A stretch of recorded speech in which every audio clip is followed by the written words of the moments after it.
This is an end of January garden tour and garden chores video. Hopefully by watching this video you're gonna pick up a thing or two that will inspire you or help you with your own gardening journey.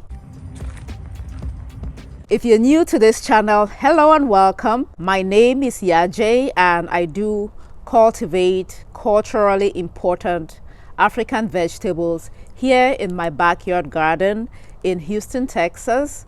My garden is in zone 9A in Texas, and I have been growing these culturally meaningful African vegetables in this garden for over 20 years now, and I am super passionate about helping people to grow some of these vegetables that we grew up with. I am originally from Africa, but I've been here in the United States for over 23 years now, and I started this garden because I could not find the vegetables that I grew up eating here in your regular grocery stores. And even when I went to, say, an African store, we only got the dehydrated versions, which is not the same as the fresh version. So I thought, why not grow these vegetables? So I started, experimenting with, and I have learned a lot from doing that for many years.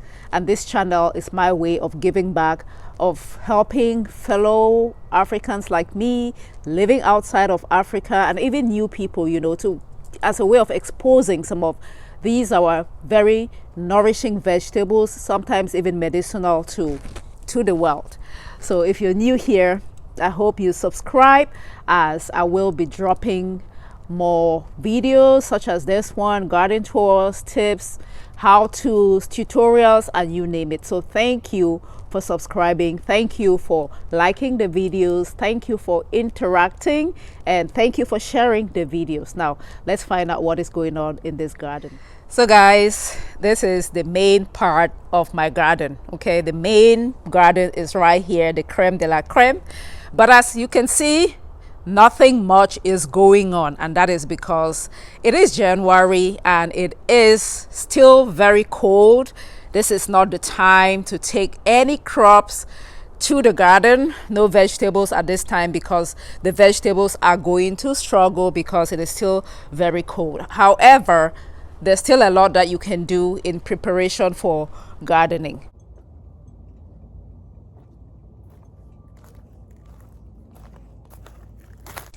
Guys, I've been doing trench composting over here.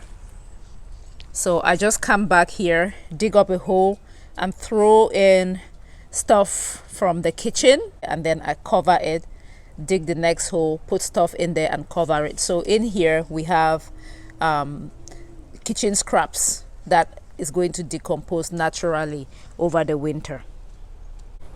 So guys, I do 3 types of gardening here in my backyard. Container gardening, which is when you grow your vegetables in containers.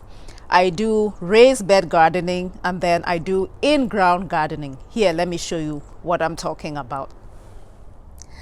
So guys, container gardening, I grow like peppers in containers, and this type of container is what is known as a grow bag or fabric bag. It is fabric, and I have different sizes.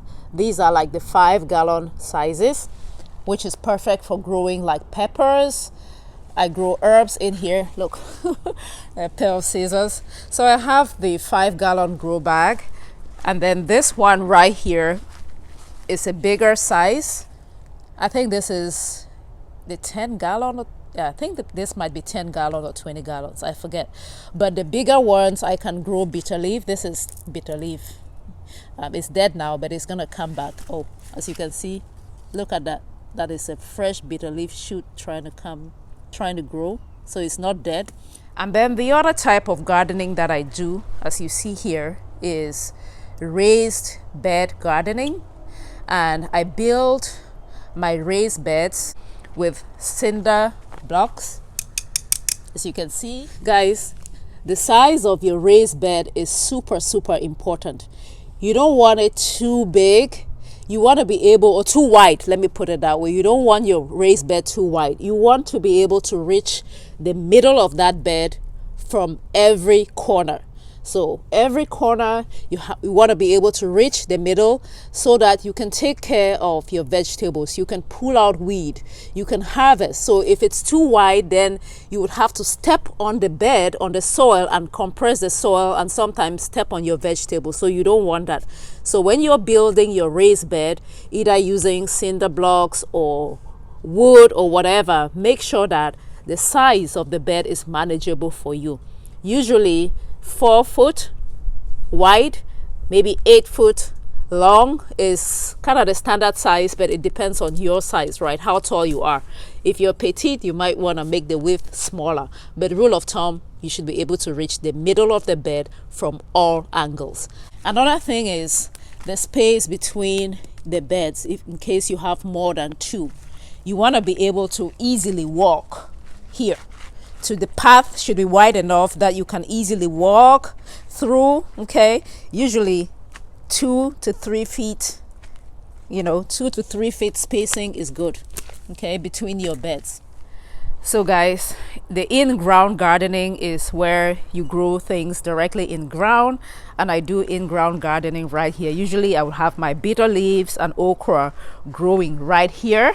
I have it covered with leaves right now so it can decompose and just add nutrients to the soil, and also as a means of keeping weed down, killing weed. So that's why I have it covered with leaves, as you can see. You would also notice that the main beds are covered with stuff from the garden. This was sweet potato vines from the garden that I pulled out the sweet potatoes and I just laid them on the beds. That was about 2 months ago. It's pretty decomposed right now, as you can see. It kept the weed from growing, hopefully killed some of the weeds. So I hope that is helpful. So guys, as you can see, the garden is looking quite dead right now. Not much is going on, which is again understandable because this is January, but starting like March, you would notice that we are going to start having more life in this garden. So I'm going to use the month of February to work on my soil. I'm going to get like manure, chicken manure, maybe some cow manure, and start to work on my soil, amend my soil, prepare the beds for planting in the month of March. So we're gonna go to the other side of the garden now, and I'll show you what is going on. Guys, behind me are my bitter leaves in containers. I think this is the only green thing we have going on other than the grass in this backyard. They don't look very healthy. They're not looking healthy right now, again, which is okay. The whole idea behind these is just to preserve the bitter leaves, and they will go in the garden when it's March. So they are here in containers. These are plastic containers, about 5 gallons.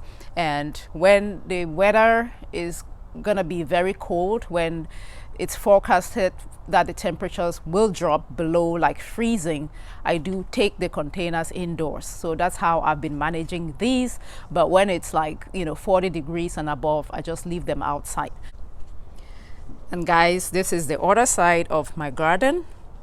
This is where I normally would plant my fluted pumpkin. I will plant my fluted pumpkins here. But right now you can see I have a bunch of containers that I moved over here. This is where I was trying to do some like winter gardening, which it didn't work.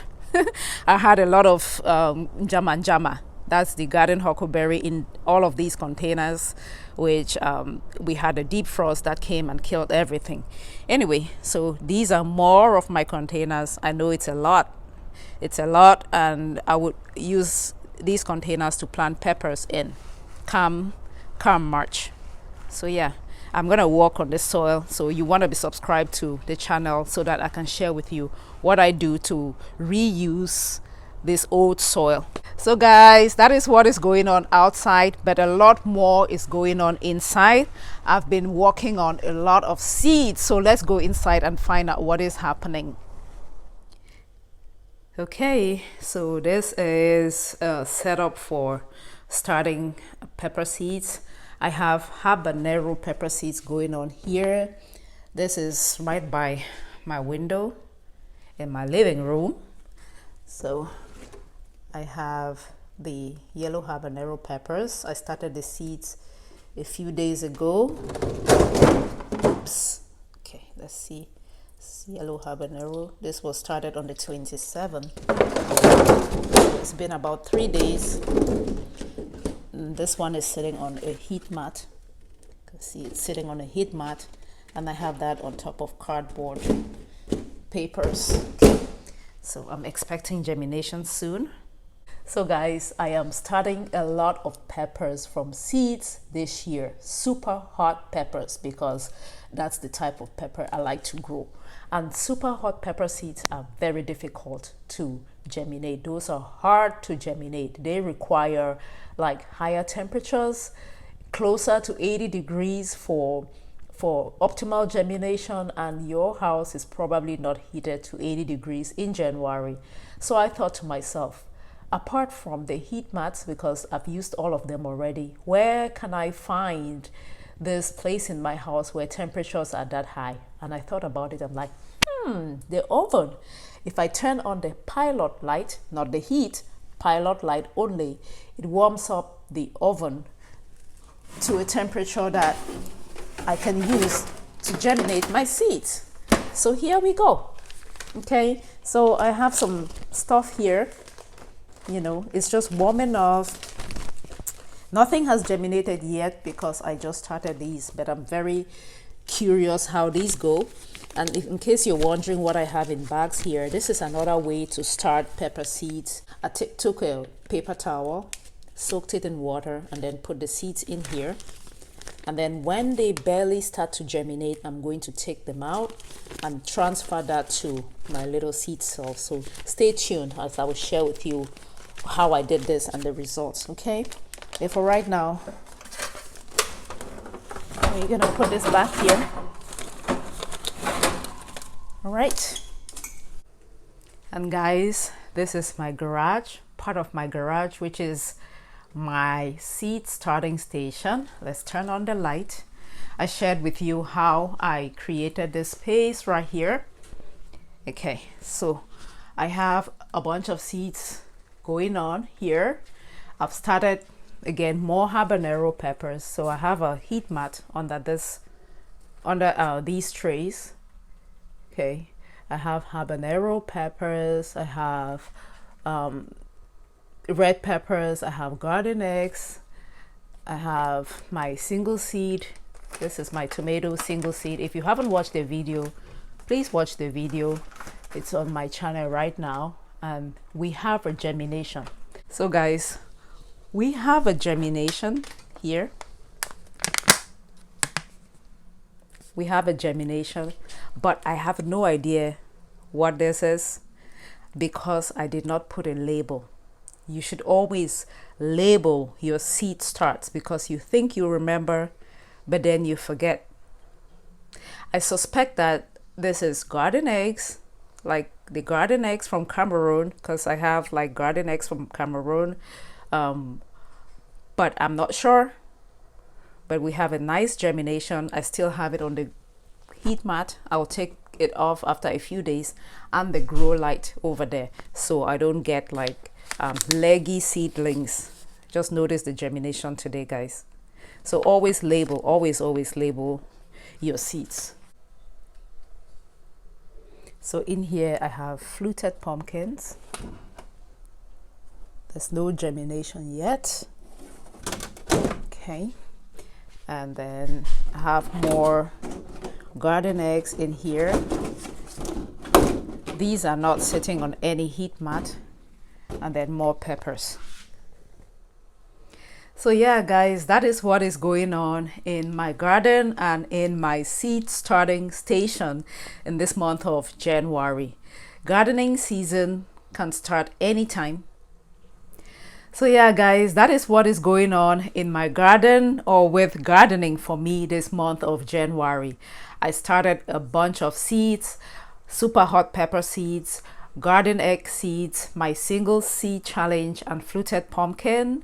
Those are some of the things that you can start indoors while you wait for March to plant anything in the garden. Now, you don't have to start any of these seeds. You can always walk to. So guys, that is what is going on with me as far as gardening is concerned this month of January. What about you? What are you working on this month of January, or what do you plan to do in the month of February? Drop me a comment in the comment section below. Let us interact. Let us garden together this year. While you may not be able to plant anything outside just yet, there's a lot that you can do in preparation for the gardening season, like starting your seeds or even just thinking about what you want to grow, getting the soil ready so that when gardening season is here, you're ready to hit the road. Thank you so much for watching, and I'll see you in my next video. Until then, grow a garden. Bye now.